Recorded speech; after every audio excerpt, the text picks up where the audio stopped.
welcome back. As we promised, we are going to celebrate together the 10 years of Takaful and Karama initiative, as it was launched to make sure that even with the harsh economic reform program, the needy brackets here in Egypt are not going to continue suffering. But no, this is going only to be a stage or a period of time where we are going to achieve our sustainable development goals and reach the new Republic Egypt 2030. To shed more light on the event and more light on Takaful and Karama initiative in general, we are very much delighted to have with us via phone Dr. Nervana Fouad, Professor of Mass Communication and International Relations. Thank you very much for being with us, Dr. Nervana, and a very good morning, dear.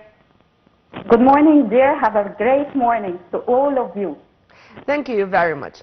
And as I said in my intro, despite the fact that our economic program is really difficult and hard, and it was a must because many times President Abdel Fattah al-Sisi said with that we do not have the luxury of wasting more time, but also upon his instructions and upon implementing presidential directives, initiatives like Takaful and Karama or Decent Life Hayah Karima were launched to make sure that the needy brackets are going I'm not going to say not to suffer or not to face difficulties, but at least to know that the state is working for their best interest. And yesterday there was a very big ceremony attended by Prime Minister Dr. Mustafa Madbouli to celebrate 10 years of success. Before going into these details deep inside the initiative, how do you see the idea itself and its implementation since day one? Above all, I would like to thank you very much for just giving me the opportunity to talk about and discuss the great achievements and the great success that has been accomplished by Takaful and Karama program over the last 10 years. And let me first discuss the idea and the history of the program and its goals. Concerning that point, we can say that the Egyptian government has successfully implemented various policies and programs to establish a social safety network to serve the Egyptian families. And that's all in line with the Sustainable Development Goals and Egypt 2030 vision. Yeah. Especially since it is a file that lies at the top of the agenda of interest and support of the country's political leadership, represented by the President and managed by the Minister of Social Solidarity at the highest levels of humanitarian and professional leadership in different fields of development and empowerment. And Dr. Nervana, it was really clear that whenever we are talking about the economic reforms or the difficulties around us with a world which is really marred with challenges and changes, the social protection networks or initiatives in specific, they were all the time the backbone of any plan, making sure that they are going to be part and parcel of the whole issue. If you want to also elaborate on that. Exactly. You know what, in that regard, let me tell you that the majority of the cash support received by families is focused on meeting their basic consumer needs of food and drink, in addition to other needs that families deem necessary. These families benefit from an integrated packages of free services, the most important of which is food support for goods and bread. In addition to education expenses and equal educational opportunities, assistance in the university education stage besides a comprehensive health insurance services. Meanwhile, the healthcare programs for the unprivileged treatment at state expense. Services provided by the integrated services for the program for the people with disabilities, leprosy, certificate, and priority in receiving services from presidential initiatives. This is why we can say that the Decent Life program for the infrastructure development services, the 100 million health initiative, the New Beginning, and other activities, we can say that it's a backbone of the new republic. Amen to that, and also to make sure that all what we are talking about is based on scientific basis. I mean, Exactly. it's a research, it's knowing well, for example, the needs of a special village in Sohag, for example, in Upper Egypt, are different than another village in the Delta. Here, I am Exactly. going to help with cash, but in another village, we are going to afford job opportunities for the youth, for example, or to empower women. How do you see taking this into consideration as we are implementing the initiative, bearing in mind that each place, each village in the countryside has its own criteria and its own needs? Yes. You want to talk about the initiative to empower the youth and women? One of the issues, and also to make sure that it's in, the NGOs or the social, the civil societies are included, because Correct. simply without them, the government cannot do on its own, because when it comes to the integration of such entities into such an initiative, I think it's one of the guarantees of its success, if you agree with me on that.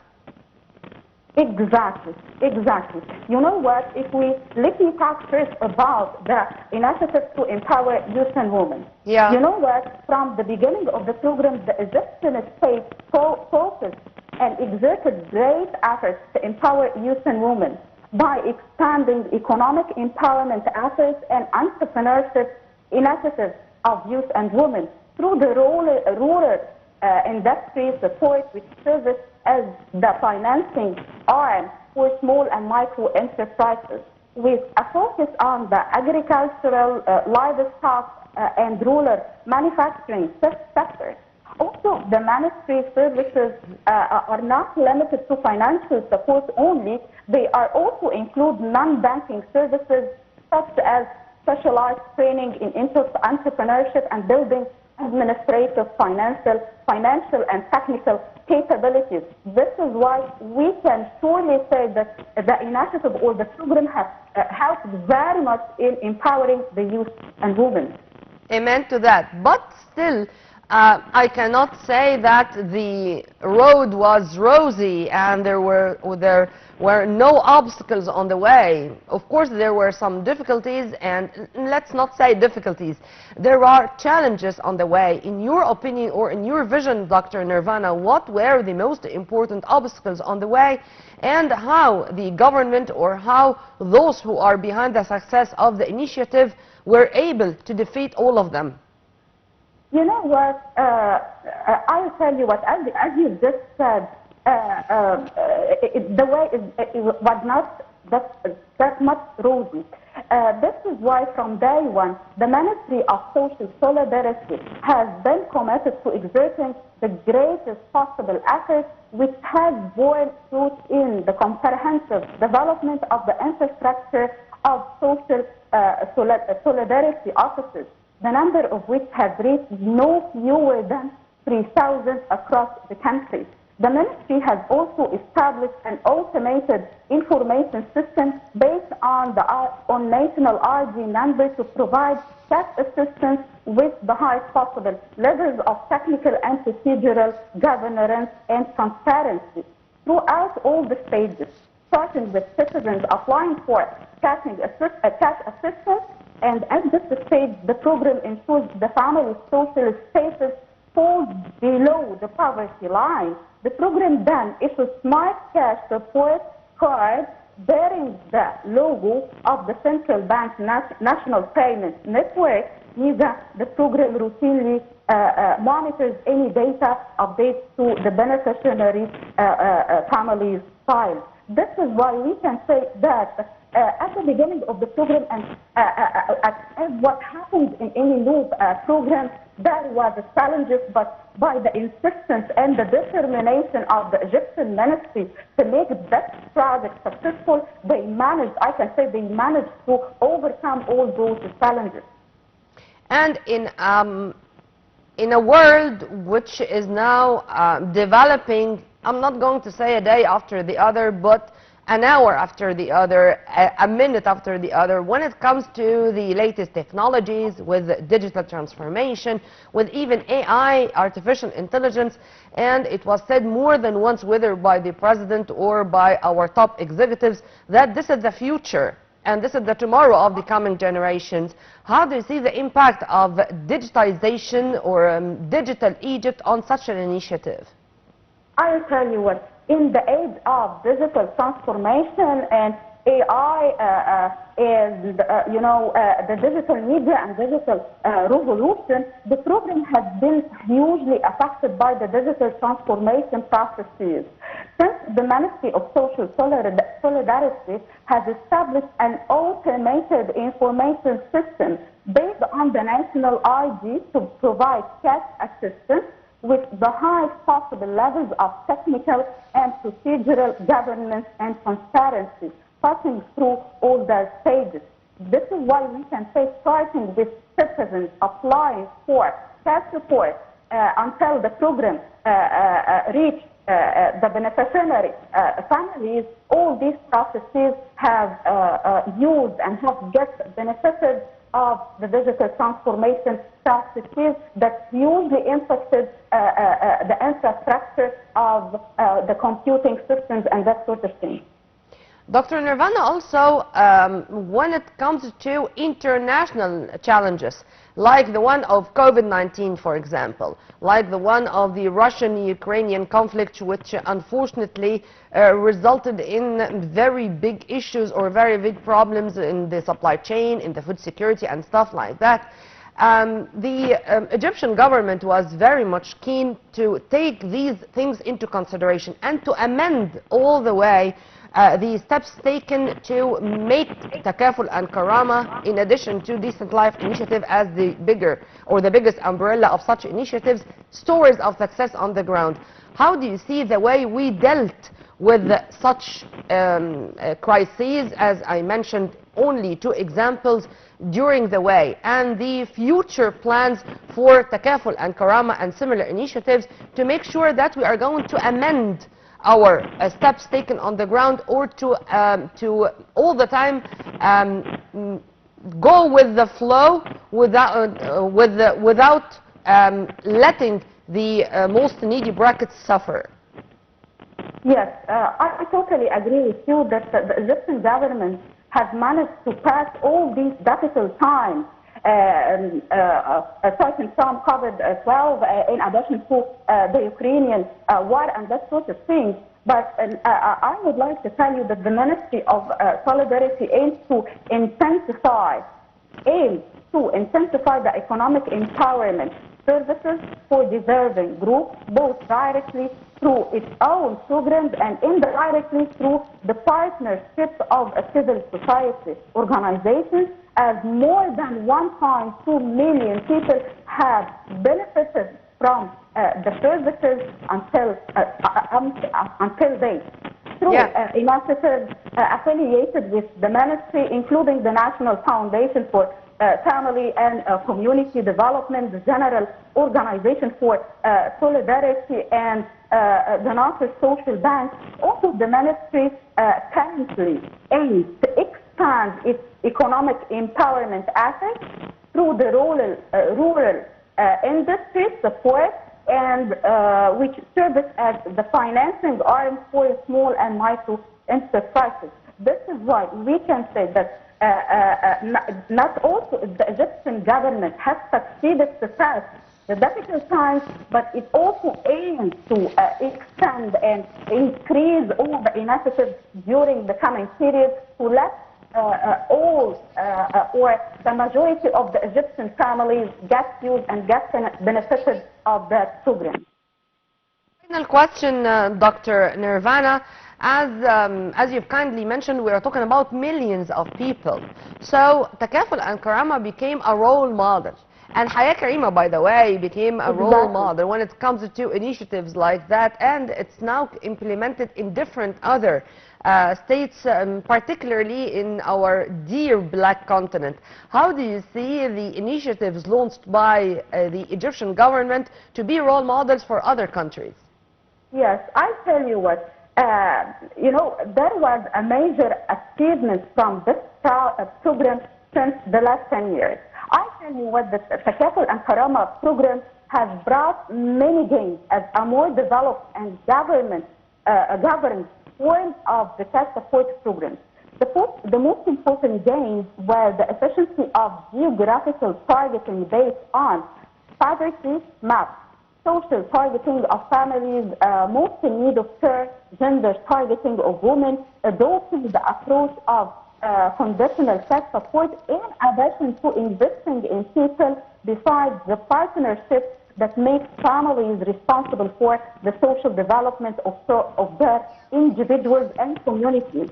Moreover, the practice of modernizing the social protection systems avoids human bias, upholding the principles of transparency and accountability. Meanwhile, governing procedures, establishing mechanisms to ensure eligibility for cash support, and integrating cash support services with the package of other social protection services provided by the Egyptian government to deserving families, including commodity support and health insurance, education, infrastructure services, literacy, awareness, and capacity building services. This is why we can say that the Egyptian initiative, the Egyptian government initiative, Takaful and Karama, has set a role model to all the countries to do as we have succeeded to do in that project. Yeah, amen to that. Well, Dr. Nervana, thank you very much for your input and have a very good day. Well, to continue with this issue and with the celebration which took place yesterday, permit me to quote some of the statements which were released yesterday when Prime Minister Dr. Mustafa Madbouli attended the ceremony and to celebrate 10 years of Takaful and Karama. In a moment of pride and honor, I'm pleased to welcome you all to this occasion where we celebrate 10 years since the launch of one of the greatest social protection programs in modern Egyptian history, the Takaful and Karama program. This initiative, which embodies the Egyptian state's approach to achieve social protection for its citizens and reflects its vision of supporting the most vulnerable groups. Over these 10 years, the Egyptian state has kept its promise of solidarity, dignity, and of leaving no one behind. Today, we are not only celebrating a cash support program, but also a new philosophy in state governance. The program has expanded in an unprecedented way from less than 2 million beneficiaries and a budget of no more than 5 billion Egyptian pounds. Allocations for the program reached about 41 billion in the fiscal year 2024-2025, up from 24 billion the previous year. Well, these were some of the statements which were released, or the messages which were sent by Prime Minister Dr. Mustafa Madbouli as he addressed the gathering in the celebration which marked 10 years of Takaful and Karama initiative, which had this positive impact on the lives of millions of Egyptians and made sure that even with the very harsh reform program and structure, this is going to be one of the issues taken into consideration, and the most needy brackets are going not to suffer but to feel that the state is taking them into consideration or taking them as a first priority. Well, right after the short break, we are going to return back with more, so stay tuned.